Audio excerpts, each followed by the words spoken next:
How do you pronounce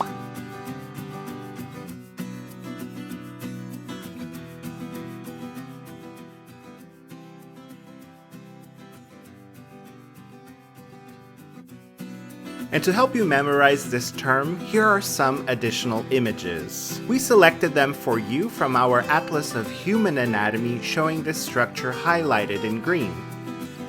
Oh wait, and there is more. If you're interested in learning the anatomy associated with this term, we've added some links on this video's description box where you can find all the material you need to become an expert on the Knowing how to pronounce this term is one of the many things you need to do when learning human anatomy, so you're not done yet. Continue learning with our fun videos, interactive quizzes, detailed articles, and stunning atlas connected to this term. Click on the button in the middle to find everything you need to become a master in human anatomy.